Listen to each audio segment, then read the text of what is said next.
Hello folks, hope you're having a wonderful afternoon. If I'm a bit quieter today, I've turned my volume up on my mic, but I'm being quiet because my missus is having a meeting next door, as well as I'm recording in here, so we're trying not to audibly pollute each other as we go through today's work. Hope you're all doing well.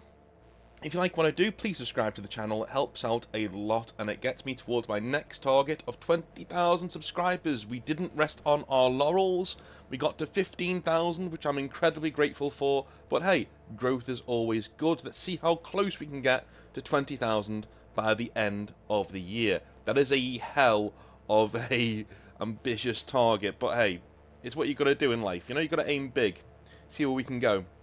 If you are getting any models towards the festive period, make sure you head over to Composite Games and use the promo code Northern Exile down below to get yourself 5% off your order at checkout. So, today we have the Brain Trust. We have the guys of the Brain Trust, the Games Workshop Traumatized Managers Brigade. They have come in with some stories from the times working for Games Workshop, or indeed their own hobby stores.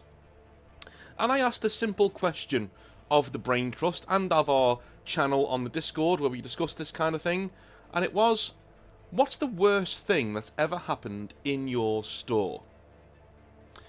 Could be one of many things, of course, but I've cherry-picked the best one. Now, if I haven't picked yours, please don't get offended. It just didn't fit in with the theme of this video so far. That you may do in the next couple of weeks, though, because I think I'm going to do a few of these, because they are very, very, very interesting, and I'm realising that although I had a lot of stress in my store from on high, it could have been a lot worse dealing with the general public. I mentioned the names of people here. Some people wanted their names changed, some of them didn't, and some of them are still in the same cities where they managed their stores or worked in their stores, and some of them aren't. So, with that disclaimer out of the way, let's jump in to the first. And these are all shorter than Hobby Nightmares. I've tried to keep these, you know, when I asked for them, I tried to say, you know, can you keep them quite short so we can get through maybe 4 or 5 of them? And people stuck to that brief, and we are very, very happy to be reading them out. Because if I had each one of these as a full-length Hobby Nightmare sent in to me, I would be here forever. Mike from Stockport says, "Alright, North, I had someone vomit on my shoes. Yeah. This was at Games Workshop, and I was a little over a year into my first role with the company. The after-school club was in full swing, and in walks this incredibly lovely lady that I can only describe as a stone-cold MILF. If you don't know what a MILF is, person listening, then you're probably watching the wrong channel. Go and ask your mum what it is. She is happy and smiling and patting her son on the back, who is a little pale. He looks about 13 to 14, but seems really happy to be there, although he seems to be fighting some sort of illness. She tells her kid to tell me about the army he wants for his birthday, and pats him on the back what must have been one too many times. He leans forwards and chunders all over my shoes, with the most rancid sick I have ever smelt. I have a weak stomach, I'll admit, so I ran to the back and immediately began dry heaving myself into the staff toilet. Cleaning off my shoes with many groans and dry heaves. That makes it so much more funny. That makes it so much more funny.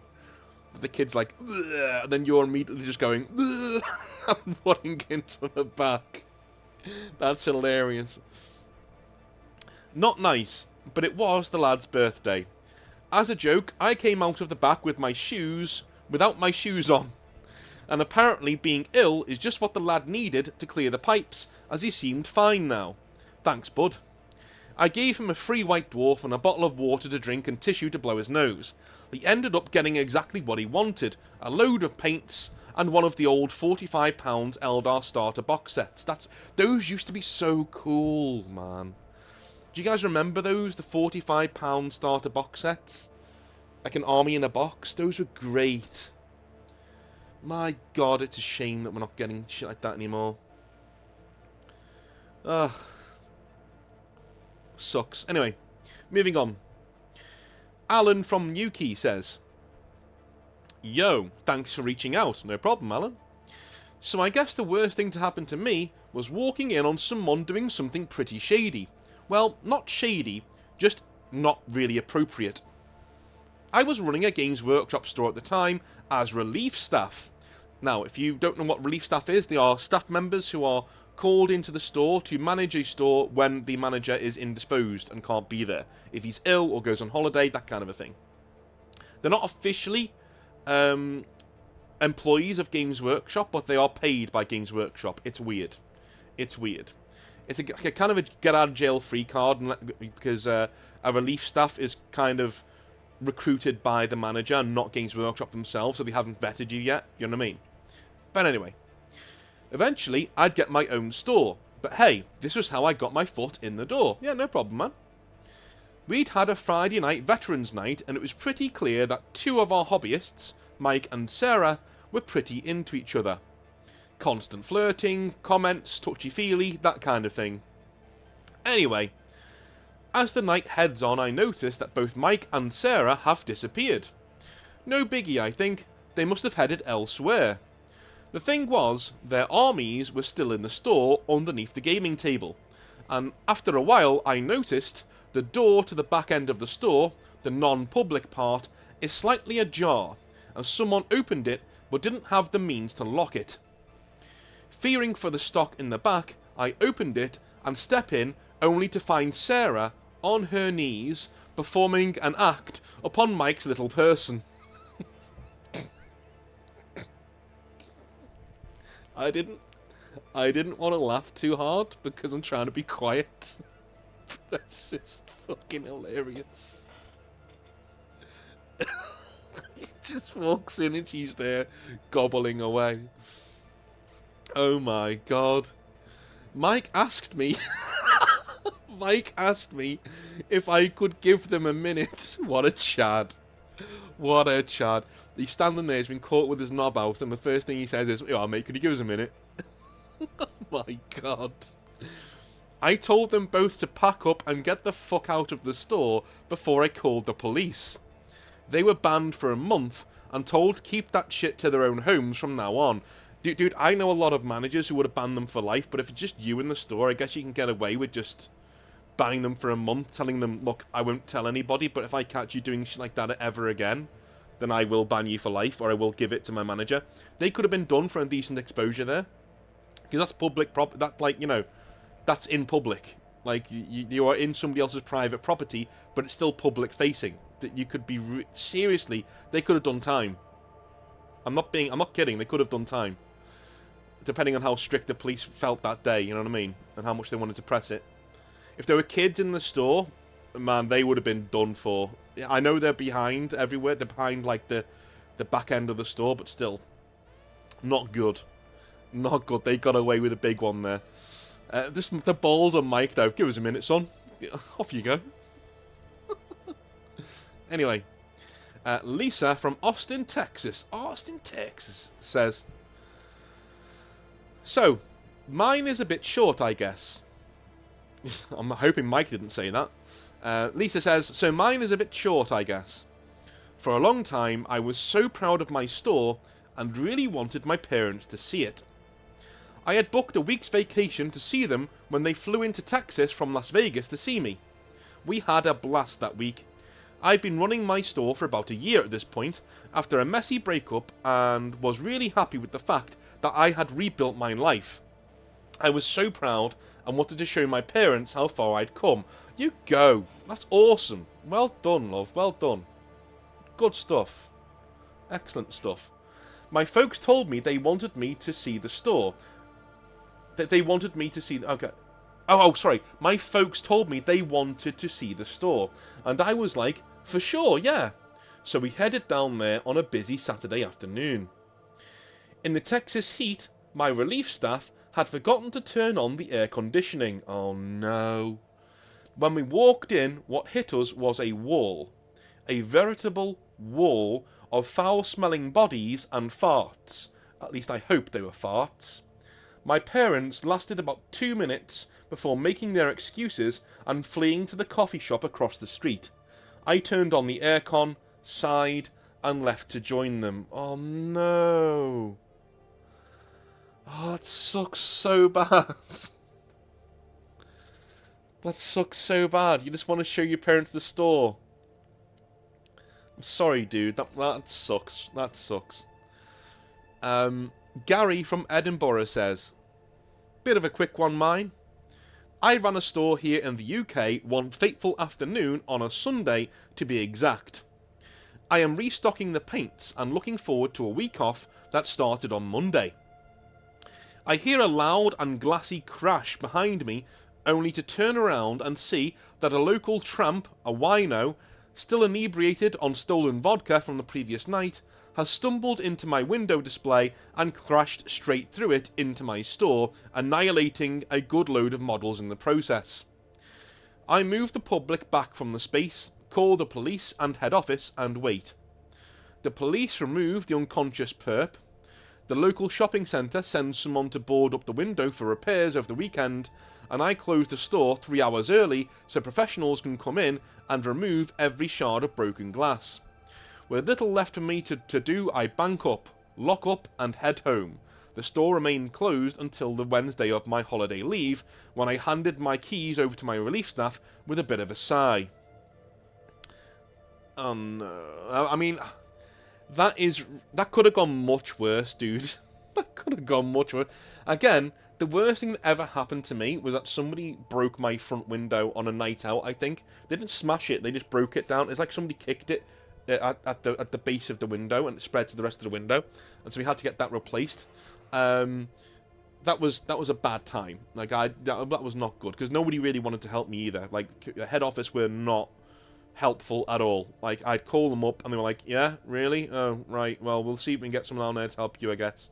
Nothing for hours and hours and hours. I'm like, I can't leave a gaping hole in my window overnight, so I called them back, and they acted like I was being the one who was, impositioning them by saying, listen, can somebody come and help me, please? I've sent you a photograph. There is a hole in my window that somebody could crawl through. Could you please send someone out here to, fix it, or at least patch it up for now? It's just... So at least you got people on your side there, Gary. At least you got them to come round and sort you out pretty swift. Neil from Wrexham says... Wow, this escalates out of nowhere. Neil from Wrexham says, ever had someone take a shit on your floor? I have.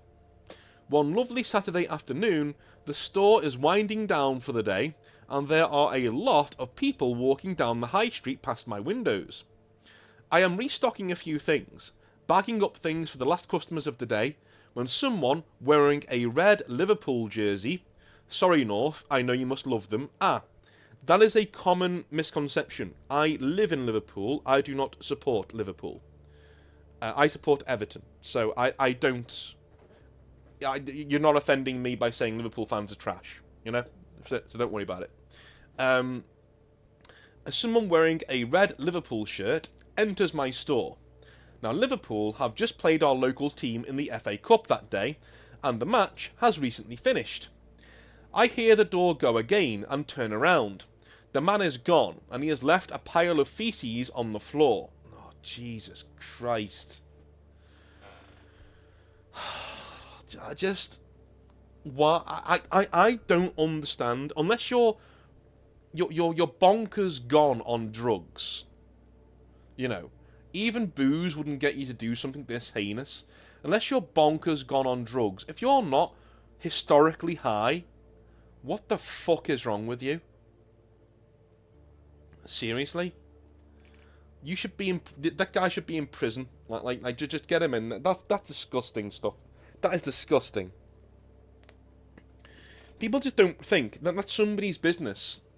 And there may be kids in there. That's the kind of shop where there would be kids. What the fuck is wrong with people?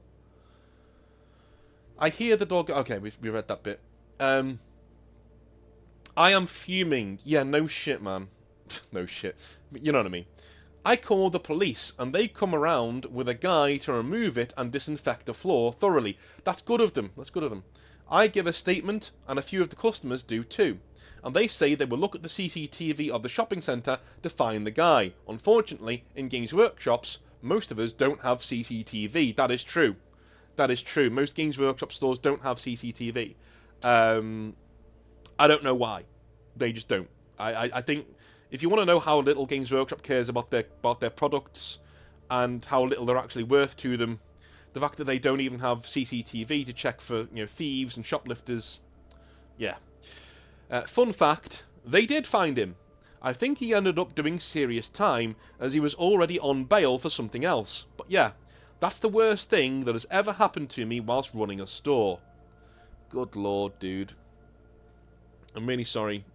I mean, if you ever think that your local manager doesn't put up with some serious backlash from life just for wanting to sell your models, the next time you go in there, and maybe your manager's a nice guy, maybe he's not, but the next time you go in there and you're like, you know what, he's being a bit short with me today, just remember, something like this might have happened to him that day.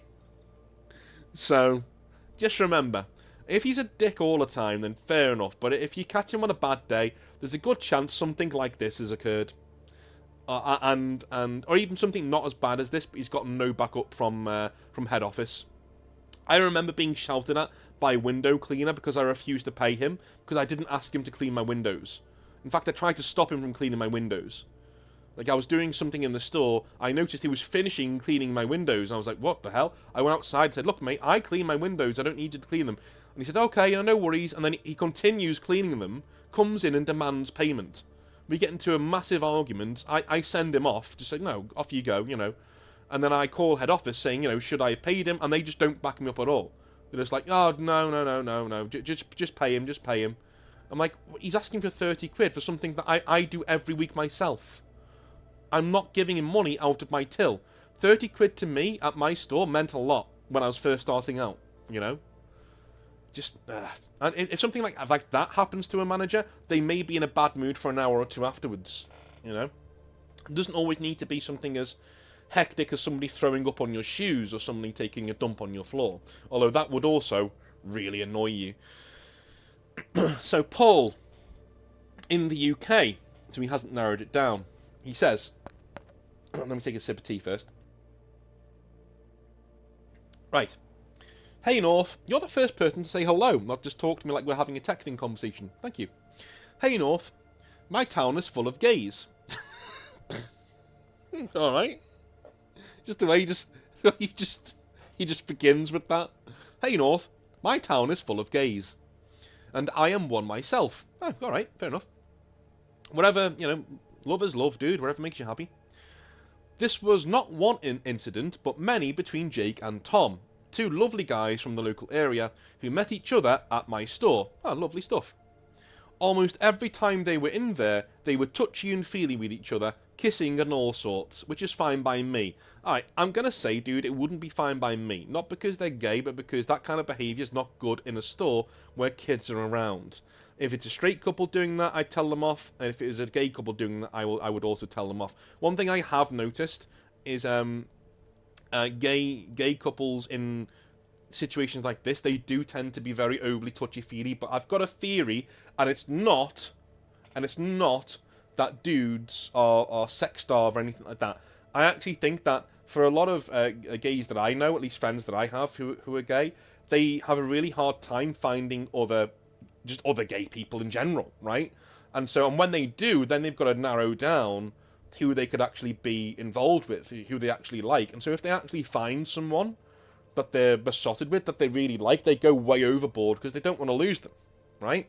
Because it's not just like us being straight. Nearly everybody else that we meet is straight. If a gay person goes to a bar, what do they do? Like, unless they go to a gay bar or something like that, but even then, what if the other person's not interested in you, right? So automatically, homosexual people are looking for, 10% of the population, if that. And then, of that 10%, about 2% will actually be interested in them. So once they find someone, they're like, oh my god, I must keep this person around, here is all of my love and all of my devotion. And that's my theory, anyway, of why gay people tend to be a lot more showy about their feelings with each other in public, at least the ones I've seen and I've come across in my time, both in hobby stores and outside of hobby stores too. Do you think I'm right? I don't know. Let me know. Again, I don't profess to know these things. It's just something that I've noticed, and that's one reason that I came up with, is that it must be much harder to find a partner, and so you treasure them when you have them, you know? Anyway. One day, I noticed Tom feeling the front of Jake's pants while they played on the same team in a 2v2 40k game, and I had to draw the line there. Yeah, well, man, you haven't put your foot down. That's why it's escalated to this. That's why it's gotten to that point. I pulled them aside and told them that was not appropriate, and they told me to my face that I was a, and I quote, homophobic traitor, unquote, and needed to get a life. That's a banning for me. You don't call a manager something like that. That's an instant banning. Any ist or phobe, you call a manager that, instant life ban. Instant life ban. Off you go. I countered that there were kids at the store, and they simply told me that the kids would have to learn about these things at some stage, quote unquote.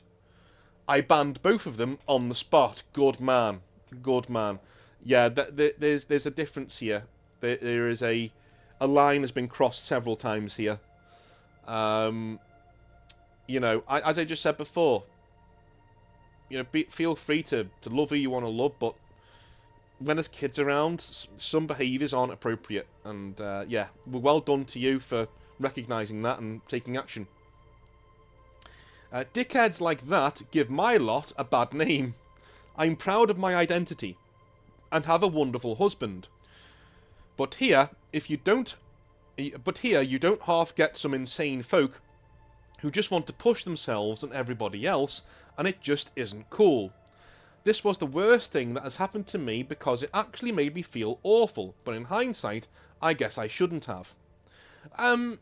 I don't think you should have either. I think you made the right decision. I honestly do think you made the right decision. I just think that you should have stepped in a lot earlier and said, look, you know, lads, can you cool it, please? Like, there are kids here. You know, I fully support you loving each other, and I fully support the fact that you found each other. It's great. But can you just cool it whilst you're here? Because we've got kids around.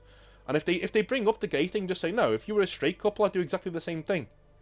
You know, if I had a guy there, like, fondling his girlfriend's tits in front of kids, I'd be like, no. Go fuck yourself. What are you doing? Stop. Either stop that or leave. Those are your choices. I think you made the right decision. And I think it only escalated because you didn't step on it straight away and say, look, this isn't appropriate. What your store is your kingdom at the end of the day. I know people are going to cringe at that in the comments. They're going to go, oh my god, my manager thinks like that too. Well, he kind of has to, because at the end of the day, you're one guy in a space on your own, maintaining an entire place. Like, you're maintaining the entire place on your own. And so you've got nobody really to rely on but yourself. Absolutely not. You have nobody really to rely on but yourself. And I'm just going to say that. I'm just going to say managers need to have that. They need to have that backup. They need to have the ability to call this shit out when it happens. Our duty in a lot of stores isn't really to acquiesce to you. You are our responsibility when you're in our store. Especially if you're not of age. Especially if you're a child. You are our responsibility. Now, certain parents take your complete piss out of that, and they will literally, you know, pass their children on to you like you're some sort of daycare service. That happens. That's not right. But at the same time, they're our responsibility, and if we're seeing behaviours in the store that might negatively affect those kids, that might actually, you know, warp them in some way, or make them feel uncomfortable, or even, you know, I don't know, you know what I mean? Like when kids are involved, dude, you need to be very, very, very careful. And I've always been that way in Games Workshop. They come first. Their safety comes first.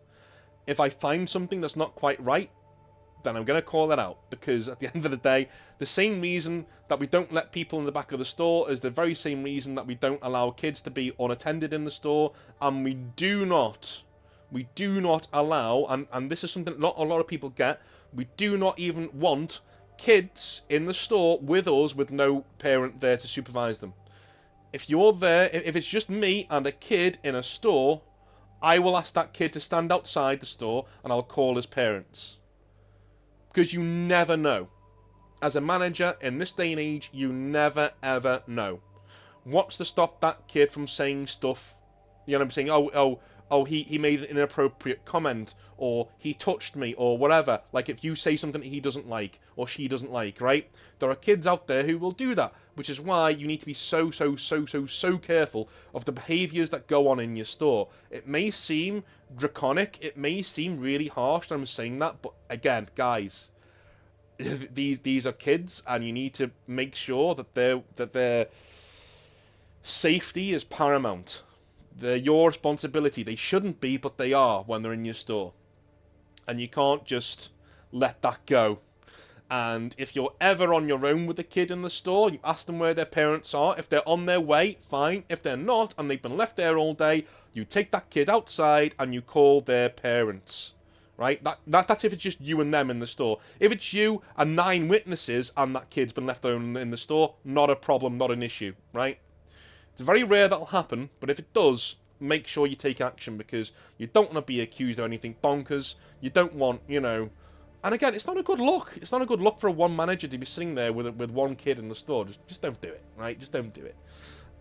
Anyway, I love you a long time. Thank you very much for listening to my TED Talk and about why you should look after kids in your store, because, again, one final point on that is there are people in the hobby. I'm being honest, dude. I've been in the hobby a long time, and I've seen all kinds in the hobby. There are some weirdos around. There are. I've seen at least 2 in my stores, right?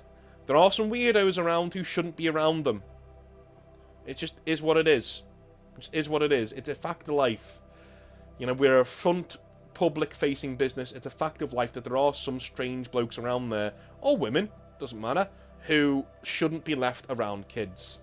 And they will frequent your Games Workshop store.